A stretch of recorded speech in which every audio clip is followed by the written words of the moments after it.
Peraí, então vamos voltar pra gente Vamos do entender início, desde né? o início, porque a história de conversão a gente gosta muito.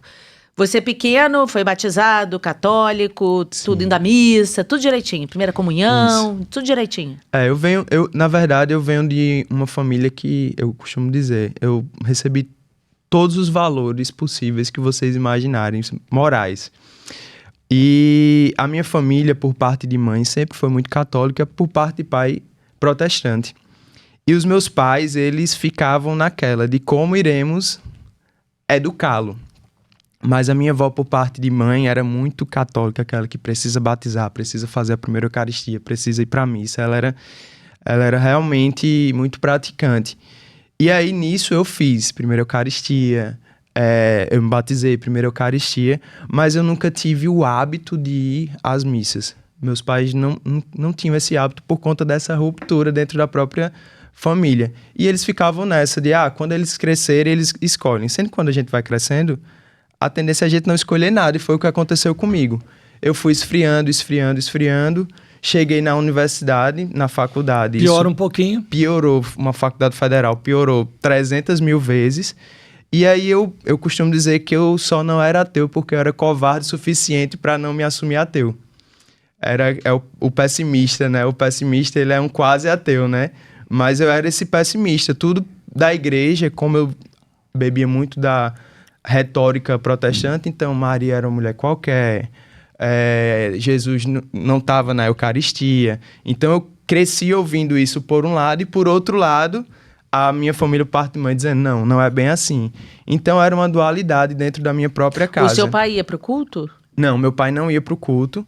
Ele se dizia católico também, mas tinha esse distanciamento. Aquele católico por conveniência, né? De Mas IBGE. a sua mãe é o culto? Não, também a mãe não. era católica. Era a mãe só, que era católica. É só a influência da família. Entendi. Eu nunca tive esse hábito de ir para culto. Isso, A gente fala muito disso aqui, que é uma grande dificuldade. Claro que podem ter exceções, né?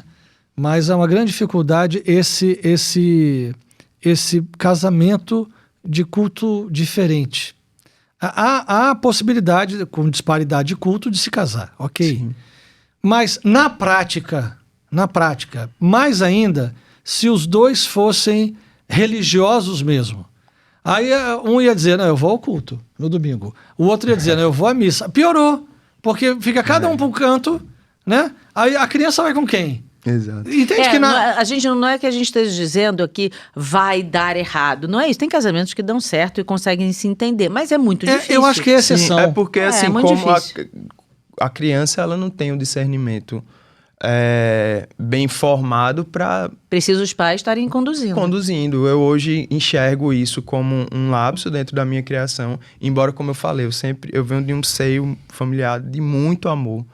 Meu pai era o meu grande amigo, minha mãe sempre esteve presente em tudo. Então, não faltou amor, mas faltou a base, né? Aquela coisa, você dá o pão sem Cristo dentro, você só mata a fome física ali, né? É verdade. E aí, faltou um pouco disso durante esse processo. Embora todas as noites nós rezávamos, Pai Nosso, Ave Maria, Santo Anjo, mas faltou. E quando eu cheguei na minha fase da adolescência para a juventude, isso se tornou uma coisa indiferente para mim. E aí, universidade, eu fiz intercâmbio. Inclusive, quando eu cheguei aqui, veio um sentimento muito positivo, que foi uma lembrança de quando eu fui a Fátima, Portugal, pela primeira vez que eu fiz um intercâmbio em Portugal. E na época eu não era católico, de fato, mas eu fui acompanhando um amigo, e eu sempre fui tirador de onda, sempre brincava. E quando eu cheguei lá, que eu pisei, eu vi, não, aqui eu não posso agir de qualquer maneira. E foi um impacto muito grande. Então, Fátima, ela tem uma relação especial comigo, assim, o local e Nossa Senhora, porque ali ela já mostrava alguns sinais de que um dia eu voltaria como filho, e graças a Deus eu voltei várias vezes. E pisar aqui e encontrar, né, a mesma atmosfera foi uma grande graça. Inclusive, estava com Jesus ali na Eucaristia, agradecendo a oportunidade de poder viver isso novamente. E aí, voltando para a minha história, eu passei esse período completamente afastado de Deus. E sempre recebendo esse amor todo, né, que eu falo. E quando foi por volta de 2012, eu conheci Rafa, que é a minha atual esposa, né? Que ela é a minha esposa. E na época nós começamos a namorar. E Rafa, pelo contrário, ela vem de uma família católica. Fez todo encontro de criança, de jovem, de adolescente. Tudo que você imaginar, ela sempre foi muito de dentro da igreja. E quando nós nos encontramos, foi um choque, assim, de realidade. Porque eu vinha de uma realidade completamente indiferente à igreja católica e ela firme na fé e vivia batendo, dizendo que você tá errado, tem que ir para a igreja. E eu dizia que o dízimo era para manipular o dinheiro do povo e ela dizia, mas você não tá sabendo de nada. E quando ela fez a crisma, ela começou a trazer para mim argumentos que eu comecei a dizer, caramba, tem alguma coisa aí. Mas fiquei indiferente. Quando foi no ano de 2014, eu estava numa viagem, fui a Natal com ela, na casa da família dela, e recebi uma ligação da minha mãe dizendo que meu pai tinha sido internado. Eu tinha acabado de voltar de uma turnê com os Gonzagas de Portugal, inclusive tinha ido a Fátima nessa turnê, só para visitar, sem grandes relacionamentos. E aí recebi a ligação, seu pai está hospitalizado. Meu pai, 54 anos, nunca teve nada assim de saúde, não tinha nenhuma comorbidade, era muito novo, muito ativo. E aí eu voltei, 2 horas, né, de Natal para João Pessoa, voltei de carro. E quando eu cheguei no hospital, eu fui recebido por minha mãe, dizendo, seu pai morreu. Sempre me dói em um lugar muito especial. Eu sempre me emociono, não é por nada, porque ele era a minha grande referência na vida. Ele era o cara que me deu todos os valores que eu tenho hoje. E ali foi o grande baque da minha vida. Foi ali que eu perdi o chão. E minha primeira reação foi perguntar a Deus, por quê? E entrei nesse loop, né? Por quê? Porque eu não me conformava com a morte dele. Depois eu troquei o porquê por para quê. E aí começou a fazer mais sentido. E nesse momento, Rafa começou a dizer, vamos para a igreja, vamos rezar, vamos me acompanhar. Ela fazia parte de um grupo de jovens. E toda vez eu deixava ela no encontro, eles rezavam terço, liam o evangelho. Aí eu deixava ela e ia surfar, ia fazer outra coisa, depois pegava. E um dia, depois da morte do meu pai, eu decidi entrar no grupo, né, para ver como era. E era próximo ao Dia dos Pais, tem a mãe do círculo dos jovens, né, que fica responsável por marcar as reuniões e tal.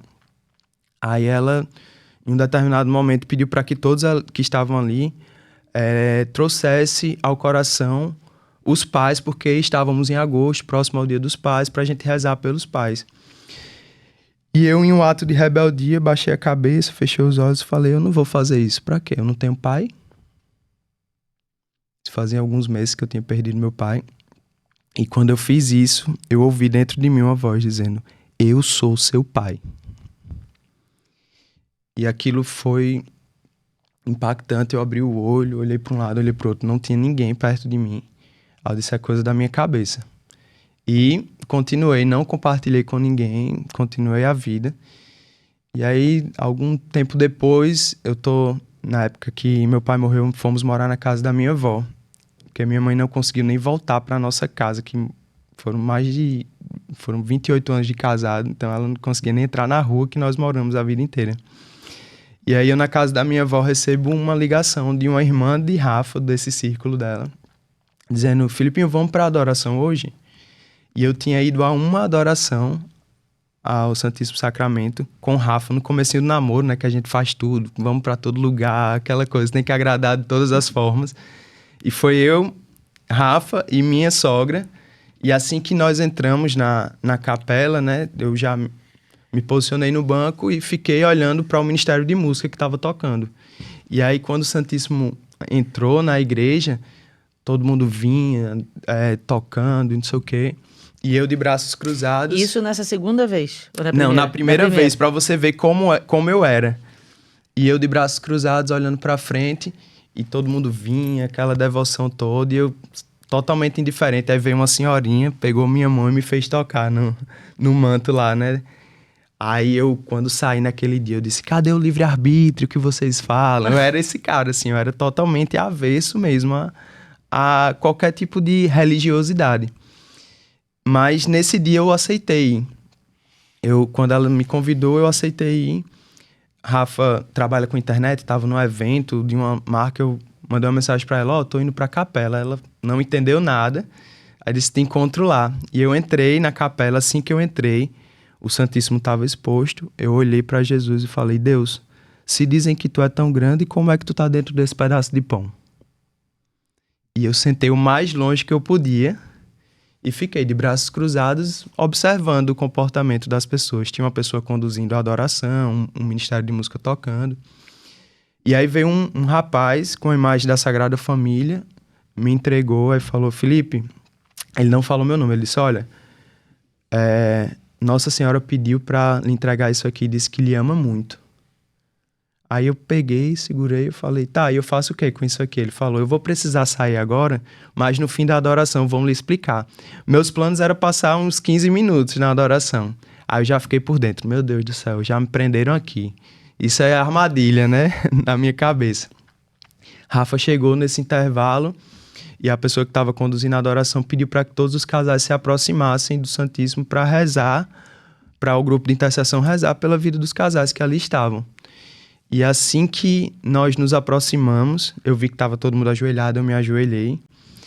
E aí começaram a rezar por todo mundo. Quando chegou em mim, Rafa, eu estava de olhos fechados, eu sentia 3 pessoas a todo momento rezando por mim. E aí uma mulher falou comigo, disse, filho, ouve essa canção. E era uma música que a minha avó ouvia no rádio quando eu era criança, que é aquela, ninguém te ama como eu. E desde a morte do meu pai eu não sentia aquela paz. Estou falando de 6 meses depois ou mais. Desde a morte dele eu não sentia aquela paz. Eu fui invadido por uma paz, ouvindo aquela canção.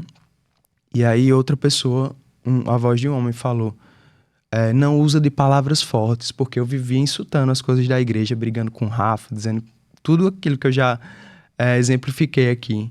E ela falou, não usa de palavras fortes, tua vitória está perto. E eu, de olhos fechados, e aí a pessoa falou, não tenhas medo. Quando ela falou, não tenhas medo, eu caí, cabeça no chão, assim. Depois eu fui procurar saber, né, a razão falou mais alto, né, a efusão do Espírito Santo, né. Você caiu e você não estava, você tinha uma consciência. Consciência. Mas não repouso do Espírito. O repouso do Espírito Santo. Para as pessoas entenderem que estão assistindo. Exatamente. Mas não conseguia se mexer, né, aquela coisa. Na época ficou muito claro uma explicação que eu vi, que é assim, nós somos formados de corpo e alma. Tudo que a gente faz na alma reflete no corpo, tudo que a gente faz no corpo reflete na alma. E é uma dose de amor tão grande do Espírito Santo na nossa alma que o nosso corpo ele não resiste mais a consciente e tudo 100%. E aí eu caí, o coração acelerado, e lembram que quando eu entrei na capela eu falei, Deus, se dizem que tu é tão grande, como é que tu tá dentro desse pedaço de pão? A pessoa botou a mão no meu coração, um homem, veio no meu ouvido e falou, e não duvides que sou eu que estou aqui.